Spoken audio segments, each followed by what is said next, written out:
organic. As I carve this out and get this to where I want it to be, I want you to be a part of it. Again, 513-285-6700. I'm using 21st century technology to deliver a 21st century show live from Cincinnati. At this point, my location, I will remain to myself. In the near future, I'm hoping that we'll actually get a chance to interact face to face on a regular every morning basis. But I'll tell you all about the plans as we get there. James, thanks for that. I appreciate it. Christelle, thank you very much. I appreciate it. I'm working on it. I will get it perfected for you. Just stand by just a little bit. Again, 513-285-6700. There's some things that you can practice, but until you go live, you just don't know. You just don't know. But I really appreciate you. So far, talking about everything that's going on in the city primarily and beyond. Not only what's happening sort of culturally, but I want to talk about what really matters. See, what really matters to me is wealth. What really matters to me is, all these politicians are promising you this and promising you that. But if they're not delivering something that you can see in your paycheck, like that really affects your quality of life, then what difference does it make? What difference does it make? So in 2 years from now, we will get a chance to assess the job of city council. And I think the way that you should assess the job of city council, because they're very, very local, and it would be the same with any politician, is your quality of life. Have they affected has your standard of living increased at any point? Are you saving more money? Are you making more money? Do you have a better outlook in terms of your financial independence, in the future, moving forward? Are these things actually in place? That's how I want to judge these politicians. And for black folks, I think the conversation is we got to get past just conversations about racial animosity, because in the last 50 years, I'm not sure that's gotten us too far. The conversation should be about wealth building. Should be about wealth building. Here's the reality. And this is something that I'm a little bit disappointed about the president on. And I'm talking about President Barack Obama. And that is, he's had an unwillingness to go pro-black, okay, just for the sake of black people. Now, he can tell all kind of jokes about cracks and pies, and, he can tell all these kind of jokes, which I thought was very disrespectful. There's nothing funny about making jokes about crackheads. I've seen crackheads in neighborhoods walking past people that are elders of you, and the drug has stripped them of everything, their dignity, their future, their pride, the very essence of who they were. They're completely different now. So crack is not a laughing matter. And you don't hear anybody making jokes about heroin because our society won't stand for it. But crack jokes is all good. But my number one issue about Obama is he's been unwilling to move the needle primarily and specifically for black folks. And here's my theory. Because of the history, because of the place that if you want to call it black folks and people of color reside in our culture right now, if you help them, you helping the whole country. You're helping the whole country. By moving the needle for the people at the very bottom, then what do? You raise the ceiling. That seems so simple to me. Why can't Obama say that? Why can't Hillary Clinton say that? Why can't Bernie Sanders say that? Why do they keep acting like you don't exist? All they talk about is the middle class and the upper class. What about the working class? What about they act like you don't exist? Middle class, what is that in America anymore? So that's what I'm about. And that's what we should be about. If you're a grown person, you should be about your money. That's what it's about. And I'm not talking about in selfish ways. You can go out and wake up in a Bugatti, you know what I'm saying, with $1,000 bottle of champagne in your hand that's empty. I'm not talking about that. Although if you got it like that, do it, future. Do it. I'm talking about putting yourself in a position so when you're working every day as an American citizen, you can actually move forward. Right? When you're driving past that house with your wife and your kids, or your husband and your kids, or maybe you're in a same-sex relationship. I don't care. Love is love. And you're dreaming about moving forward, that you can reasonably get there. That the dreams you have about your children, about being something, being somebody, right? Being successful, going on to college, that can actually happen. And so that's the rubric that we should be judging these politicians on. So that's when it comes back to Cincinnati. I am very interested in seeing what's going to come out of some of the so-called diversity initiatives that are happening in this city. Okay, I'm very, very interested in seeing if that's going to actually work for a lot of people, not just a few people that have political connections, not just a few people that went to high school with the right people. I'm talking about people who have talents, they've got a good heart, they want to work hard, they just want a fair chance. Because that's what they sell you in America. That's what they sell you in America. Someone writes, Christelle writes, yes, crack is devastating. I've witnessed it firsthand in my own family. She writes, money. That's what I'm talking about, Nate. What else here? B writes, he got our votes on the platform, yes, we can. After he got in office, he forgot about the blacks and we. I mean, he did, B. He did. He did, but you know what? The real story about, and I see a lot of people are chiming in, they say I agree with B. I mean, he did, B, but at the same time, man, what you got to remember is that he said, yes, we can. It meant that the people that put him in office initially had to keep riding with him.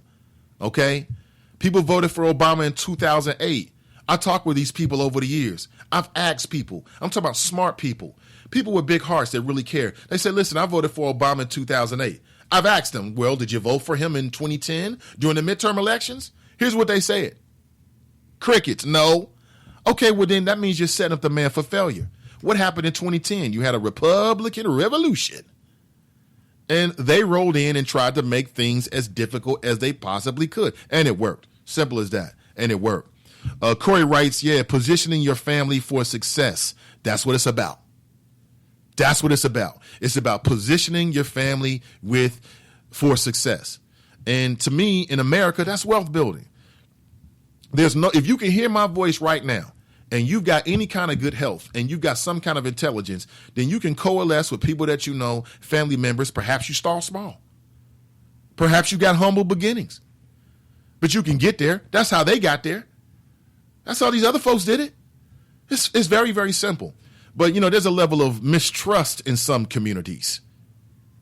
There's a level of scapegoating and crab in a barreling in some communities. That is so deep in Cincinnati. I'm going to go ahead and tell you this.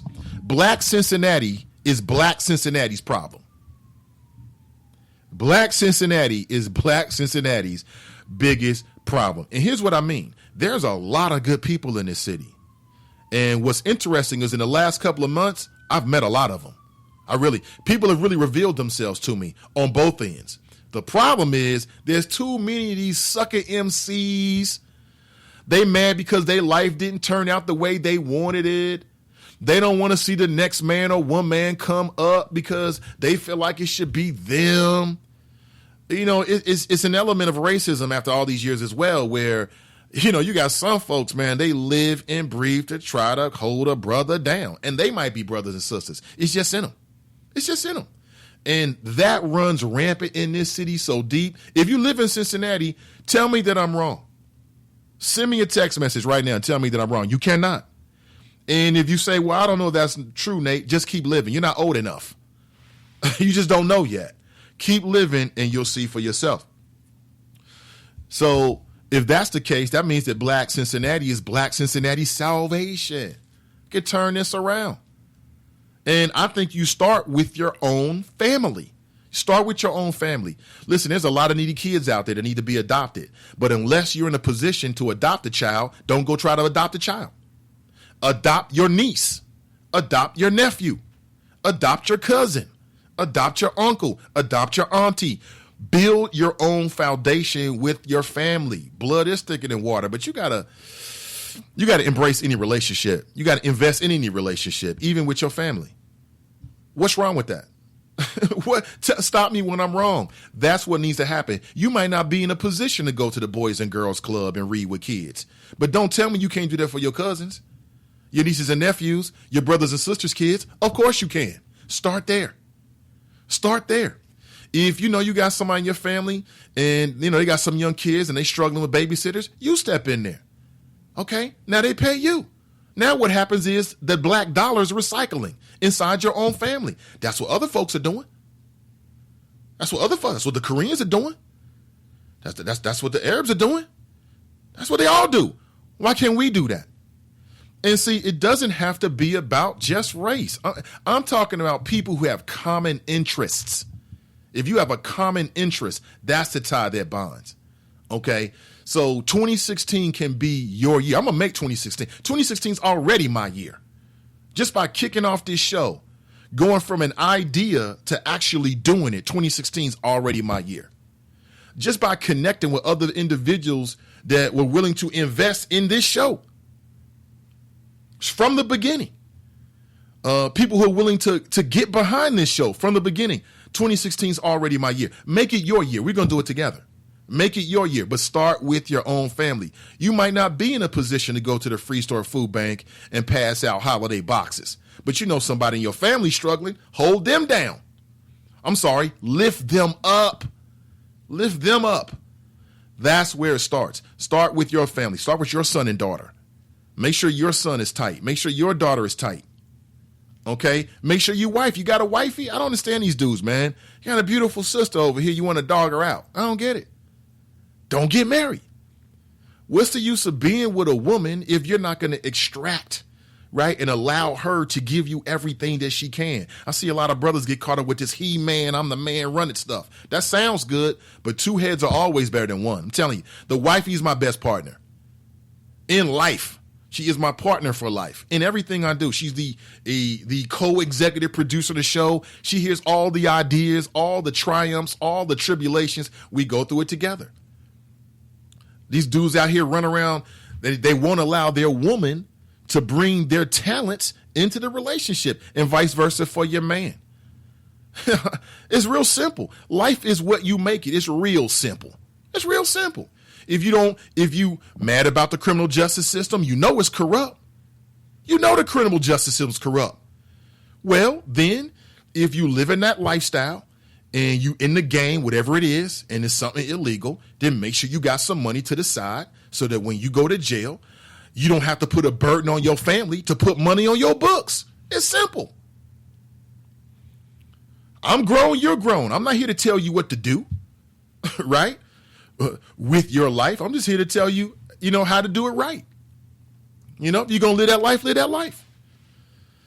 And again, your vote is so important. It's not just your vote, but it's also political campaigning. It's also, okay, listen, if there's a candidate out there that you like, you want to give them your vote, but it costs money to get on television. It costs them money to do radio ads, right?